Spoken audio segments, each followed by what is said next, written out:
Hey, Abby. Hey, Ayesha. What are you doing here? Spooky edition. Hi, Ayesha. Hi, Abby. What story you got for me today? Well, happy Halloween week, first of all. Happy Halloween week. We're getting closer and closer. I know. Hi, everybody. Welcome to the What Are You Doing Here podcast. I'm Ayesha. I'm Avi. All right, if you're just tuning in, it's Halloween week, which Avi already really delightfully explained. Ooh. You love Halloween. I love Halloween. And I love true crime. You do. So it only made sense to do a week full of true crime on Halloween. Yep. All right, so this is about the fourth one, I believe, that we've done. Yes. Yeah, this is the fourth one we've done. We have one more coming out tomorrow, and then we're done, and we're taking a break. Mm-hmm. I mean, I'm taking a break. I might not watch another true crime series again. Yeah. That's a lie. Fuck you lying. Why you always lying? Oh my god. Stop fucking lying. That's a lie. Yeah, but in case you haven't been here, every single day this week I'm going to tell Avi a brand new true crime story. This one is special for two reasons. Number one, the first reason is Avi specifically requested me to do this case. Yee! I'm excited. The second reason is, why did you ask me to request this case, Avi? Because it happened in Illinois, in Chicago, near where I used to live in Joliet. And the guy is still walking free. No, he's not. Oh, he's not. Okay, I totally lied. See, that's why she's telling the stories, right? But this is it's a very recent case from my understanding. Oh yeah, it's in like the early 2000s. And it got gigantic, huge publicity if you were at living least in Illinois. Yeah. Right. So a little background on it. From what I know, is just location wise, Chicago's the biggest city in Illinois. The second biggest city in Illinois, just off of land area, not population, is Joliet, Illinois. Yep. So Joliet, Illinois is where I grew up. Before moving around like a whole bunch of times, we finally settled in a small town near Joliet. And so this case that I brought to you, this name that I said to you, and it's I presented to you, Tri-City area. Right. Yeah. So I was like, "Yo, do this case." Yeah.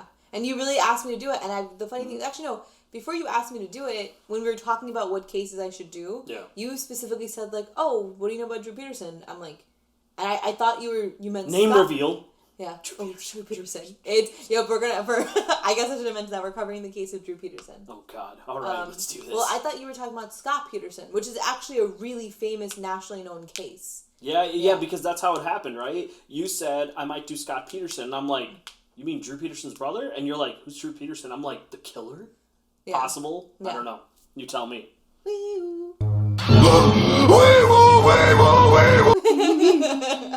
Yeah, so this is, you're right, Avi, this did take place in Illinois. Yeah. Right? Yeah. And it was kind of creepy. I was a little hesitant at first just because, like, you originally thought he was walking free. I've been thinking he's been free this whole time or something. I mean, spoilers, he's not. But no, this was a pretty there's like, messed up case, right? Yeah, there's a messed up case, yeah. There's a lot of themes in here. There's a lot of patterns and behaviors that are really rampant across like a bunch of true crime cases. Okay. For instance, like there's always, he's a man, right? He is a Caucasian middle-aged man, right. Which is a lot. Again, like I mentioned this in the Chris Watts case, like a lot of times spouses are killed by their Caucasian middle-aged husbands. Yep. And I say that specifically because it doesn't have to be just woman crime. It can be like, right. So on and so forth. So there's that. But also, he was in the military for a very brief moment of time. Oh, was he? Yeah, for a very, very brief window. I didn't know. For about 2 years. What branch? I want to say the Army. The F1 something. Okay. So Drew Peterson was in the U.S. military. It wasn't that prevalent to the story. Oh, okay. Yeah, but he was a veteran. Okay. Yeah. But he ended up going to law enforcement. Yeah. And so a lot of the patterns that exist usually when one of the accused is in law enforcement, all those same patterns are like present here. Okay. Yeah. So without further ado, let's dive into it. Right? All right. So the city that he's from in Illinois is Bolingbrook, Illinois. Oh, okay. You said that's the southwest suburbs? Yes. Yeah, that's the southwest suburbs, right? So Chicago is north of it. You gotta go all the way down. It's kind of like a bumblefuck area. No, it's not Joliet, right? Joliet, you're right. Joliet's a full city. Yeah. Joliet is a full-fledged city. Yeah. Bolingbrook, Romanville, Plainfield, those places are like town suburbs. Yeah, and you know what? He really loved marriage. So much so that he did it 4 times. Oh, he did it 4? He had 4 wives. Man, this is getting crazy already. And each marriage ended worse than the last. Like, it progressively, the ending of it got worse and worse and worse, right? Okay. Also, remember how we started watching a show called Ghosting? Yeah. And, like, how, like, ghosting is, like, when people, like, don't really break up with somebody, they just kind of leave them alone. Right. Yeah, so Drew doesn't break up with people, but he does the opposite of that. He fucking cheats on them. Oh. Like, every single one. Oh. He was with somebody else before his last relationship ended. So, kind of a major piece of shit. Right? And like I mentioned before, he was in the military for a very, very brief window of time, for about 2 years. Like, I meant it when I said brief. I think, like, he just, like, wasn't able to serve for whatever reason. Okay. I didn't really care. But he ended up going to law enforcement, right? And while he was in law enforcement, he was there for quite some time. He was a patrol officer for a while until he became a narc. He became, like, a undercover cop. Oh, okay. Right? And so he was pretty well respected in the police, what's it called? Academy? Force? Sure. I don't know. The force, right? Sure. He was pretty well respected, right? And so what happens usually is when you have, on top of being, like, a cheater, he was also really manipulative and, like, controlling and everything. It's funny. It's like he would always cheat, and not to jump ahead, but he would always cheat on all of his, like, wives or girlfriends or whatever. But he himself would never let himself be cheated on. It's a double standard, right? It's like, I can cheat on you, but don't you dare fucking think of cheating on me, right? So all of that together is a pretty dangerous combo, right? So let's just go ahead and just talk about these marriages real quick, right? So he has 4. I'm gonna talk about all of them, but I'm gonna go in order from his first to his last, and it's gonna increase in how much knowledge we have about them because, like I said before, they get worse and worse, right? So his first one was Carol. They were married for about... Baskin? No, I'm joking.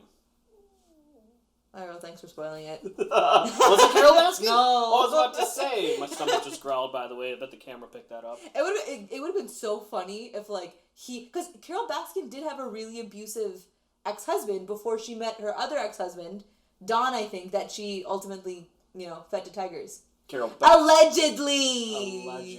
I didn't watch that one. Yeah, but that was the whole song. It was, Carol Baskin killed her husband, whacked him. Okay.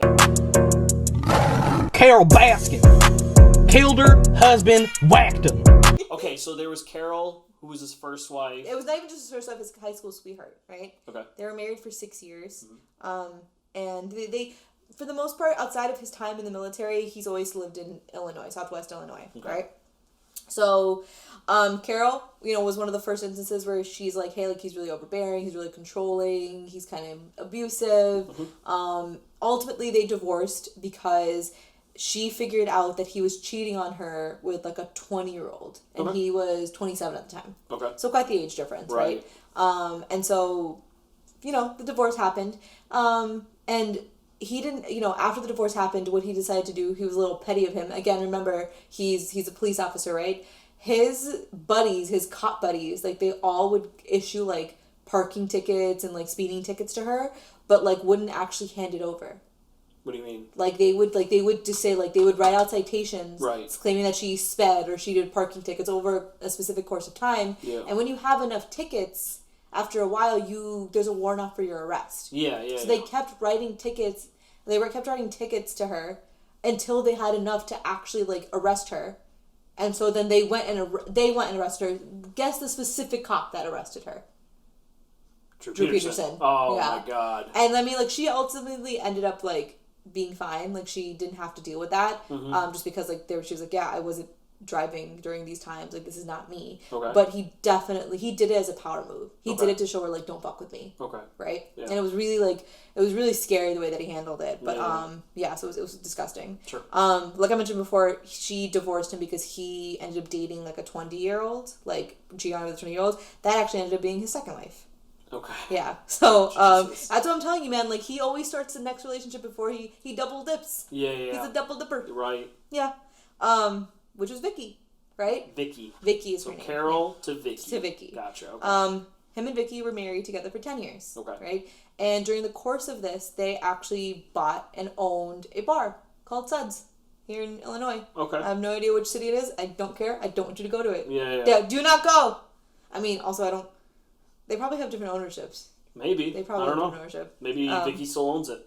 Maybe. But, you know, during the time that, like, they had owned it, like, he had gotten in trouble at work, right? Like, he was an undercover cop. Yeah. He, you know, was corrupted, right? Like, he was accepting bribes, and he started dealing some of the drugs himself. Full on departed type shit, right? Departed, right? So of course, when they found out, they demoted him, right? He went back to being a patrol cop. Okay. And with that demotion came a significant pay decrease. Okay. And so they went from having, like, this big house and, like, you know, just, like, all this money to having a smaller house, a little bit cramped house. They did have kids. I don't know how many kids they had. He in total had 6 kids across, like, 4 different women. But, you know, money problems started to happen. And also, like, it's just not fun being demoted or fired or anything, so it definitely got to him. Right. And him and Vicky were having problems. Again, like, he was abusive to her, controlling, manipulative. There were so many times where she called the cops, but when the cops get there, it's Drew's house, it's Drew's wife. They're going to side with Drew.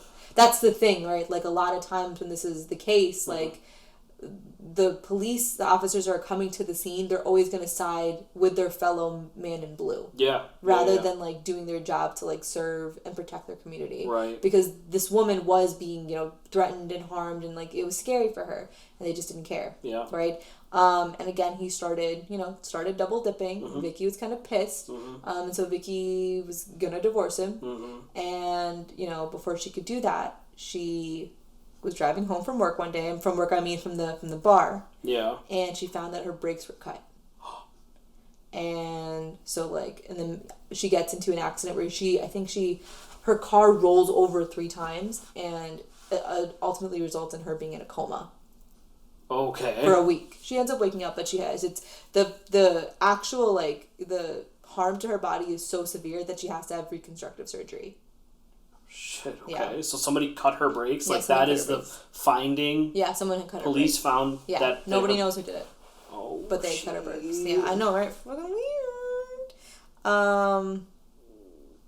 So anyway, so, like I said before, he's a double dipper. So while this was happening, he ends up starting to date his next girlfriend and wife, Kathleen. Yeah, and this is where the Carol, Vicky, Kathleen. Okay.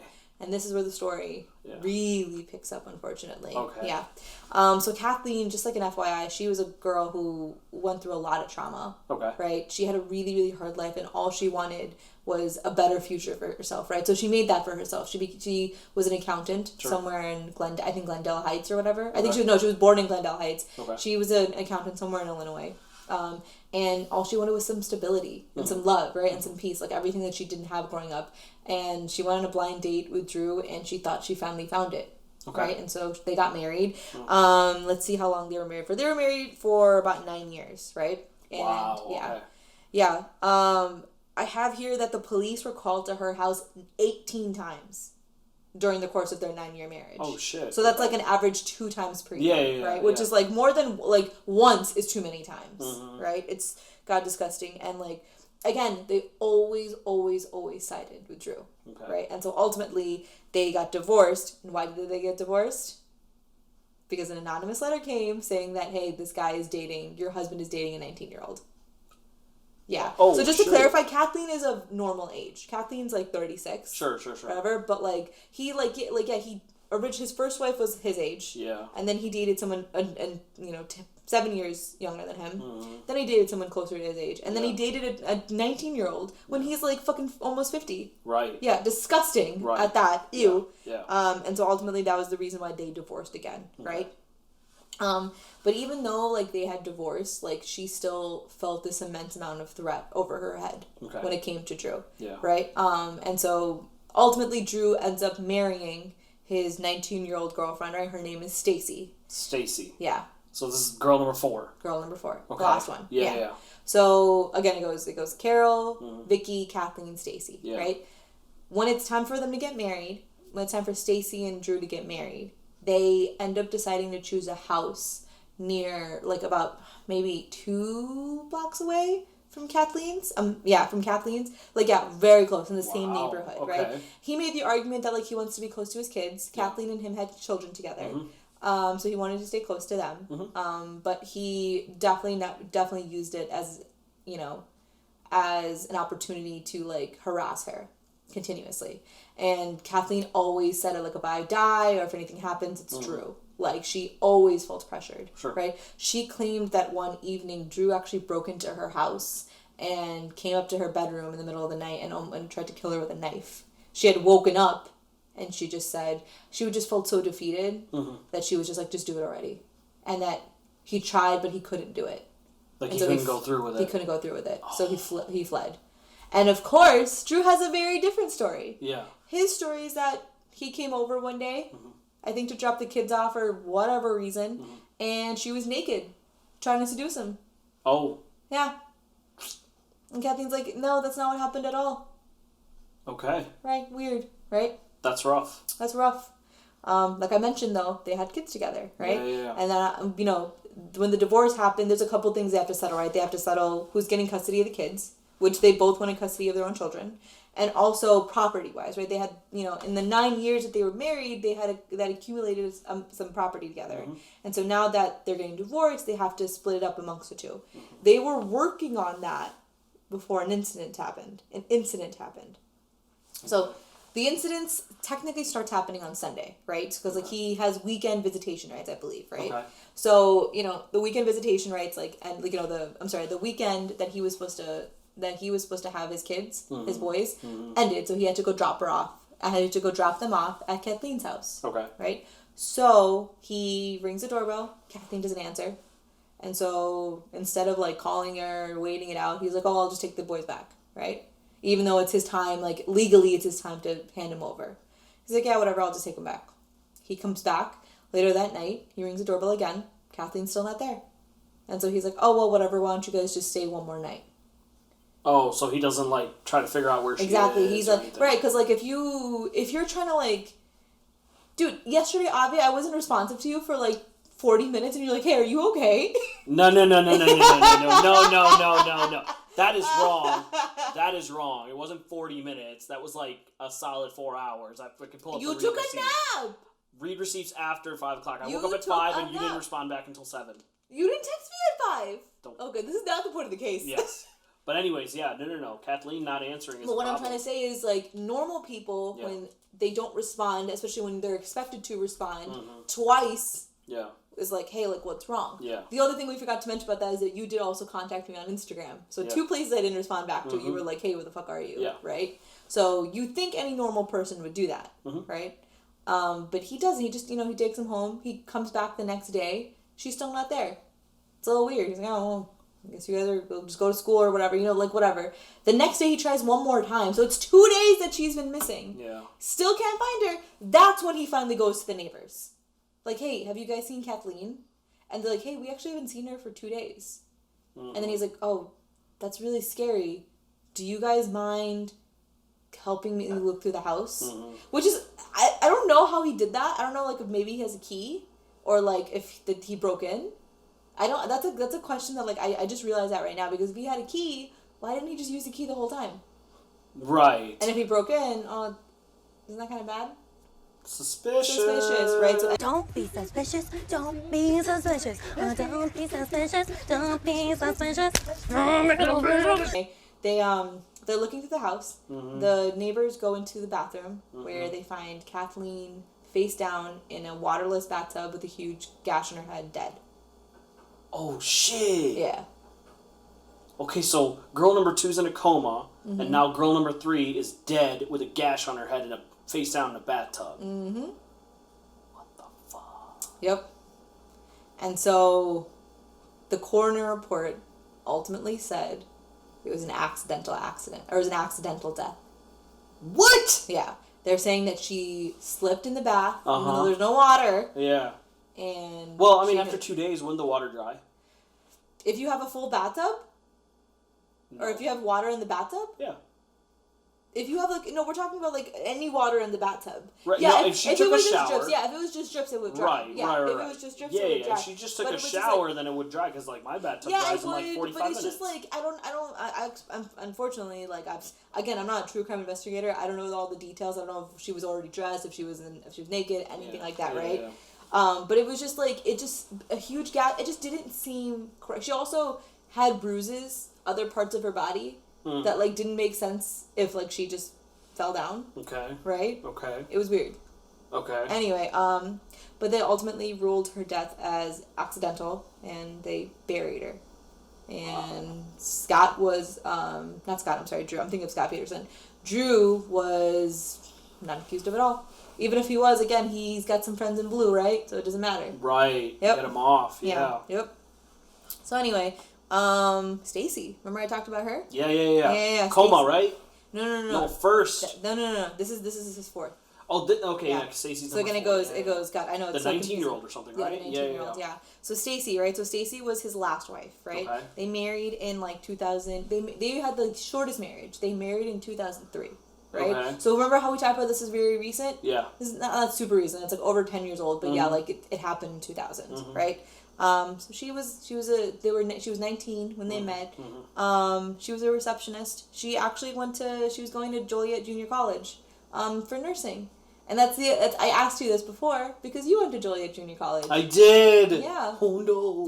When did you go to Joliet Junior College? I went 2010 to 2010 to 2013. Oh, okay. So you were I was after well her past, time. well after past, her time. Because I graduated high school in 2009. So 2009 to 2013. Yeah, but she was a receptionist and she was working towards her nursing degree. She met Drew at 19, like I mentioned before, and she got married to him and had a couple kids with him, right? Same story as the other ones, right? He was very manipulative, very controlling, would always be like, where the fuck are you going? Would double check if she actually went where she was going. Really scary, abusive, toxic shit, correct? Yeah. And so she, it just was clear that she wasn't happy in the marriage either. Sure. Very early on, it was clear, right? Because the following events all take place in 2007. Okay. Right? So, in 2007, she has plans to go help her sister with, like, a home renovation project, right? She doesn't show up. Instead, Drew says that she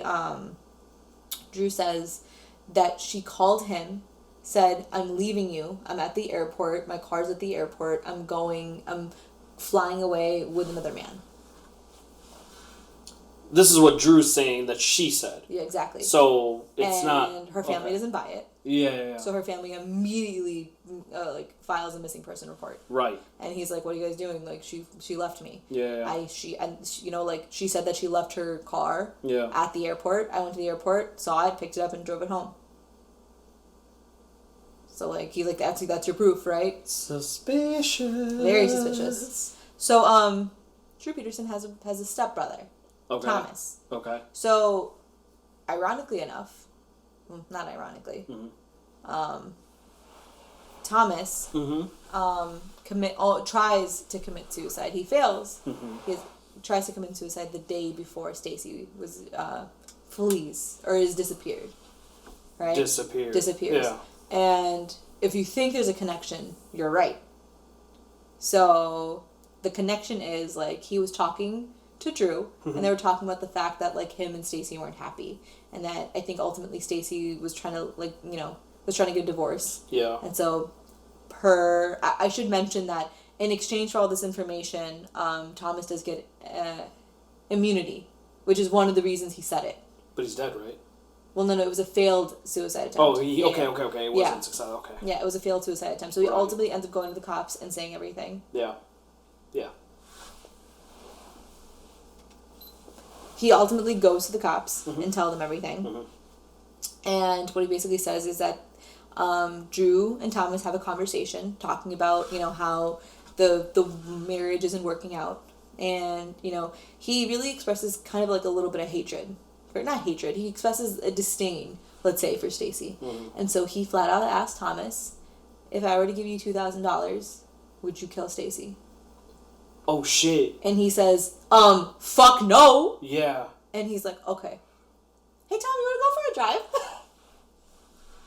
Yeah. So they get in a car. That's the thing. It's a little murky. I don't know how, it went from, will you kill my wife to, hey, you want to go for a drive?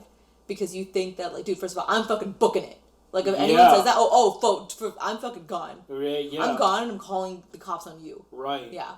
Because, you're a threat to society at this point. Right? Yeah. So I don't know how the course of events that ended up him in a car with him. Also, at that point, I'm scared for my own life. I'm like, fuck, you might kill me, right? Yeah. But they drove around for a little bit, and then Drew goes somewhere. He, I think, goes back to his house. I'm sorry, not to his house. I'm sorry, he goes somewhere. He brings back a cell phone to the car. Okay. Thomas is in the car the entire time. Yeah. For almost the entire time. He gives him a cell phone and says, "Do not pick up this cell phone." He's like, okay. And then he leaves the car. He's gone for a little bit. And the time that he was gone, he gets that cell phone gets 2 calls. Both from Stacy. Okay. And then Drew comes back. And they drive over to his house. Right? When they go into his house, they go to his bedroom. And Drew from his bedroom pulls out this big blue like oil drum looking thing.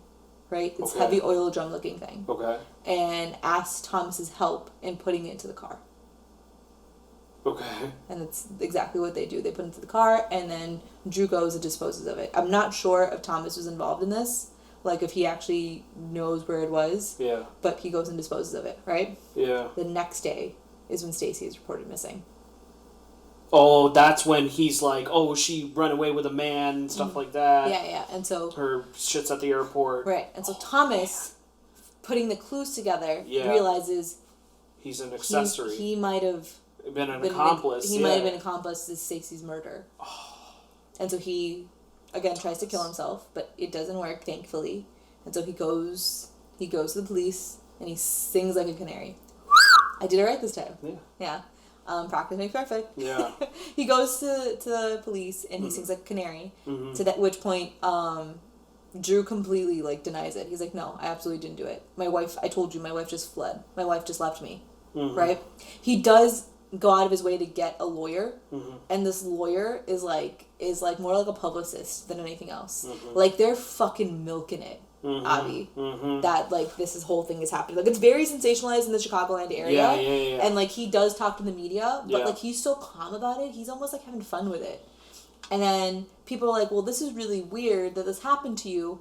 Also, didn't your wife die? Didn't your other wife die?" Yeah. Kathleen. Right. And like, that's weird. And isn't your second wife in a coma? Yeah. This is weird.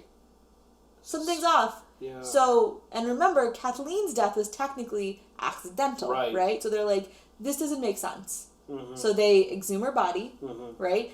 And they take another look at it. And while they're doing this, they start putting warrants out. They start accusing him of having something to do with Kathleen's death. Oh, right? shit, okay. And it becomes this huge sensationalized case, and this motherfucker wants to troll everybody on April 1st, 2009, my birthday. Yeah. If y'all didn't know this, I was born April Fool's Day, which is, I hate April Fool's Day. I like my birthday's okay, but I hate April Fool's Day. Yeah. Because people are just fucking rude. Right. But anyways, Drew Peterson calls a radio line in the local Chicagoland area.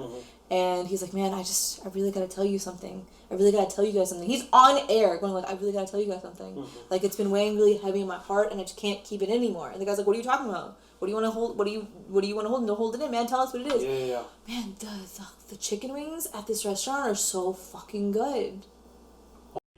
Where's Drew? We got him, Drew Peterson. He finally picked up. I'm here. All right, buddy. Well, you called us. What's going on? I've just been on the phone with my attorney, Joe Bratsky, for the last half hour, and he's telling me just to keep my mouth shut and sit tight, but I got to come clean with this. I wanted to do it with you. Is that okay with you? Well, I don't know what you're going to say. Well, this is hard, Mancow. This is hard. Well, I mean, what are you going to do here? Well, I just got to tell you. It's been weighing heavy on my chest for some time now, and I just got to say that the chicken wings at Addiction Bar and Grill are the best I've ever had. 1023 West Lake. Happy April Fool's Day, Mancow. Oh my God! April Fools, you bitches! That's terrible. Exactly. Like he doesn't give a single shit. he would go on TV and people, of course, would ask him, and he'd be like, I was told we were going to talk about this. And he was like, and the reporters would be like, I didn't agree to shit. Wow. Yeah, I didn't agree to shit. I didn't agree that I was going to say this. I was going to talk this. And they're like, all right, well, I'm walking off the air. I'm like, all right, go for it. Like, he had a whole field day over it, right? Yeah. But going back to Kathleen, once they exhumed her body, remember I told you that she had bruises and everything that would go off? Yeah. Yeah. The bruises that she had, I mean, like, if you slip in the bathtub and you hit your head, that means you should theoretically probably only have bruises on your face, or at least the front of you, right? Correct. The top front of you. Right. She had bruises around her neck and her arms, which is, if you fell and died, how do you have them all over your body? And the fact that, like, Drew didn't care, like, it was just so much, like, the fact that, you know, like, the police were called 18 times on Drew, and the fact that he already had so much behavior and patterns that were reminiscent of, that were abusive, and that he just didn't give a shit that she died, you know, in the beginning, like, that she was missing. It all kind of made it seem like, hey, Drew did this, right? So they took it to court, and I'm building suspense. Dun, dun, dun, dun, dun, dun. They found him guilty. Da-da! Well, if you listened to the beginning of the podcast, you would have known that. Yeah. Oh, hey, for all we know, he was found not guilty the first time, and then he committed another heinous crime. Guilty. Yeah, no, but he was found guilty in 2013, and he was charged for 38 years. For homicide, right? 38? That's it? Oh, it gets worse. Well, they can't really charge him for the other two. Well, that's the other thing, right? To this day, Stacy's body has never been recovered. Oh, really? Yeah. So they don't technically know. So technically, he hasn't been charged for Stacy's murder because we don't really even know if she's murdered. Right. Right? I mean, we have proof. Also, there have been neighbor witness accounts saying that they saw the same thing that Thomas is saying. Okay. Right? So, like, there's multiple people, like, that's, like, they're, like, conforming to, like, not conforming, that they're, like, corroborating what Thomas is saying. Corroborating, right? Corroborating, yep. Corroborating. Corroborating. Corroborating. Did I say corroborate? There's no W in that. There's no... You've said it like 4 times now. Corroborating. Say the word? Corroborating. Corroborating. Corroborate. Okay, well, anyway. Wow. They confirmed! Anyway, they confirmed that everything Thomas was saying was true. Right? And Thomas is still alive? Thomas is still... actually, I don't know. Okay. I hope he's still alive. What about the second wife who's in a coma? Is she still in a coma? No. She woke up from the coma like a year later. I'm sorry, not a year later, a week later. Oh, really? Yeah. Oh. Yeah. But wait, hold on, I'm not done with the story. Okay. There's one last part. Okay. You know how you thought 38 years wasn't enough? Yeah. Oh, don't worry, he got some time added on. Oh, okay. Yeah. So while he was in prison, he tried to solicit someone to murder somebody else. No way. And guess who it was? You'll never guess. No, I really won't, honestly. That's such a weird thing to do. It's like, hey, guess who it is? You'll never guess. You'll never guess. Okay, then I'm not going to guess. I'm really not going to guess it. It was the state attorney that ultimately put him in jail. Okay. That's it. James Glassglow, I believe it was, right? Okay. They found that, like, he was trying to get someone to kill James because, you know, technically he... Like, in prison, he was trying to get somebody to kill James. Yeah, he was trying to solicit somebody in prison. Really? Yeah. Wow. And so, because they found that... Yeah. He got tacked on another 40 years. Oh, hell yeah. Yeah. So he is rotting in jail. That's basically a life sentence. Basically a life sentence. Yeah. Terrible. Well, Drew Peterson... Well, hold on, wait. You had a story about Drew Peterson. No, I don't want to tell that story. Alright, fine, never mind. You have no story about That's a Drew scary Peterson. story, honestly. It's not my story, is the thing. It's somebody else's, and I'm not going to tell it right, so we're not going to tell that story. But basically... Now, why'd you tell me that story? Well, I mean, I told you as a friend of a friend. Basically, okay, I'll say a little bit, no, right? No, I don't need to force you to tell the story. No, it's even though you forced me to tell the story. No, it's one of those things where it's like, well, you said it, and now you're not going to say it, you know? Bolingbrook? No, we're not. Anyways, no, it was apparently, I have a friend, and they trolled this, I don't know if it was Walmart or Menards or something like that. They trolled this employee saying, hey, this is big enough to fit a body in. And the employee got really scared and ran away. Mm-hmm. And then later the employee came back, and he's like, why did you guys ask me that? And they were like, well, we were kidding. And they're like, did you know that, like, Drew Peterson was in the next aisle? And they were like, what the fuck? We shouldn't have said that. And like, you know, scary, spooky stories. I don't even know if it's real. Technically, that story could be fake. I don't know. So, I hope it's not, because a couple people have been told that story. So it's an interesting story. It's a scary story. Scary story. Scary story. So he's gone through 4. So the first lady's still alive. His first wife, ex-wife, is still alive. Gotta assume. Yeah, second wife is still alive. Third wife's dead. Mm-hmm. And fourth wife's dead. Yeah. Is no, missing. Missing. Yeah, missing. Yeah. So like I told you, like I promised, it sounds like a weird thing that I say promise, but like I had originally said, each marriage gets worse and worse. Yeah, it does. But also, if you think about it, like, this motherfucker was married to all of them for quite some time. Mm-hmm. Like, with the exception of Stacy, his last wife, he was married to all of them for over 5 years, right? The lowest being 6, the highest being 10. Yeah. And, like, that's wild. Goddamn. Like, stop marrying murderers! Like, I don't know, man. There's some crazy people out there that do crazy. Actually, he's a psychopath. That's what he is, right? That's what he classified. A lot of times, like, people that are like this, like, in the beginning, they're not. Like, he was a womanizer, right? Like, he would pull these women like crazy. Like, he would brag about how many women he used to get. Have you seen a picture of him? I have. He's okay. Is he good looking? No. He's not good looking? I mean, do you think in the past, if he was your age, he'd be good looking? No. Anyway, yeah, so that's story number 4. Drew Peterson. Damn. Drew Peterson. I hope you die in jail. I hope you rot in jail too, man. Yeah. That's ridiculous, I hope man. you die. I really want to know who cut her brakes, though. The second wife's. Oh, dude, honestly, I would be shocked if it wasn't connected. Well, here's the thing. Actually, I'm sorry. I'm going to go back to an earlier case we covered. We covered that bank robbery case near Pennsylvania, right? Where I told you about a woman named Marjorie Dale Armstrong, right?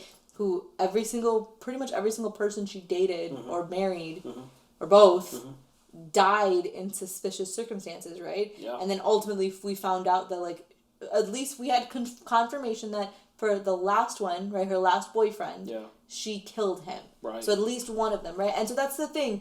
You can't sit here and be like, oh my god, yeah, this guy just has bad luck. If you have more than one partner or spouse die, 1,000% I'm with you. Like, you're the common denominator in this. There's an old saying that says twice is a coincidence, 3 times a conspiracy. Always remember that. I love conspiracy theories. Yeah. Well, anything else you want to add, Ayesha?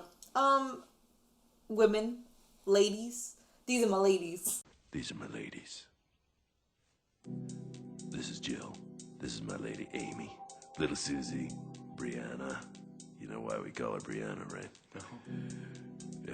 It's a long story. Shaniqua. Helga. Miss Kitty. Jeannie. I dream of... Yeah. Ladies, just make sure you're careful out there. Yeah. You know what I mean? Also, like, believe victims. Again, I think I said this last time for the Vanessa Gillian case. Like, please believe victims. If someone is telling you they're facing domestic abuse at home, please do your due diligence to actually, like, protect them. I agree. Well, I mean, in this case, the shitty part of this case, though, is I'm pretty sure those wives did go to police officers, and those police officers were like, well, it's Drew, you know, it's come on, it's Drew, yeah, and you know. So that's scary because now you can't even turn to the police, you know, so. I mean, that's the true case, right? Like, ultimately that happens a lot of times, and not even if you're in law enforcement, right? It's just that a lot of times the other person's, let's not take gender out of it for a second, right? Let's just say, like, the abused and the abuser. The abuser has a lot of power, right? And their reputation is usually a little bit bigger. And so because of that, like, people tend to believe the abuser. Yeah. Right? Versus the abused, like, is pleading for help and pleading for people to, like, listen. And they don't get that because they can't even compete to the amount of respect that the abuser has. Right. Right? So it's really difficult. And actually, you know, if you want to end this on kind of like a bigger note, like, on top of being spooky season, October is also Domestic Violence Awareness Month. Boom. Yeah. There you go. And so the statistic still holds true. This was true when I was in high school back in 2011, and almost 10 years later, the same statistic exists. 1 in 3 women are domestically abused. Yeah. Right? And I believe the statistic for men is because men absolutely can get abused, and it's very serious when they get abused just as well.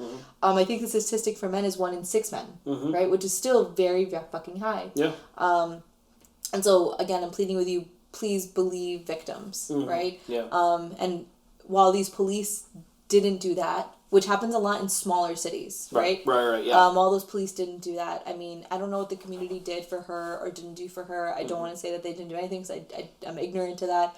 But if you ever find yourself in a situation where someone is telling you that they're going through this at home, you know, offer whatever resources you can. There's tons of resources out there. I think just the same way as we did for Vanessa, how we included some links and resources, we'll do the same thing for this one. Right. Yeah. Sounds good to me. Yeah.